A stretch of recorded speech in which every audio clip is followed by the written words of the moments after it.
really start getting back on track. Yeah, bottom line is Air Canada expects that they will be back up and at least start running normally tonight into tomorrow, but they say we'll take 7 to 10 days until they are fully back and operating normally. The bottom line, though, for passengers, more than 500,000 of whom have been really dealing with the effects of this strike since Saturday, more than 3,100 flights canceled so far. The bottom line is that hopefully those folks who still need to get to their destinations can start to plan as Air Canada tries to get back on schedule.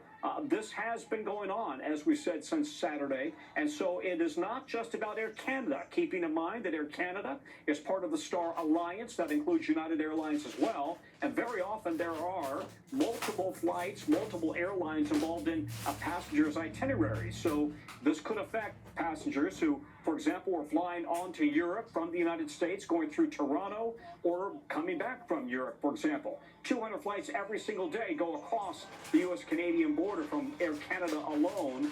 And so this has been a major inconvenience, especially in Canada, this being the biggest airline that serves that country. By the way, the flight attendants were striking because they wanted more money. Their contract they've been working on the same contract for 10 years. But in addition, they wanted to be paid for the time they showed up at the airport and even on the plane, but up until now, they were not getting paid. Air Canada was only allowing them to be paid starting from when the plane pushed back from the gate, not the time that they took to prepare for that plane, that they were on board, greeting passengers, etc. So that, we expect, is in fact part of this new deal with the company. All right, Tom Costello, thanks. You bet. We're tracking Hurricane Erin as it slowly turns up the Atlantic. The storm, now a Category 2, expected to remain hundreds of miles offshore, but it is fueling large waves and very dangerous rip currents all along the entire East Coast. Evacuations are now expanding along North Carolina's Outer Banks. There are also tropical storm watches in effect there as Erin grows. Wind gusts, coastal flooding, storm surges, all a major concern. NBC News national correspondent Aaron Gilchrist reports from North Carolina's Outer Banks.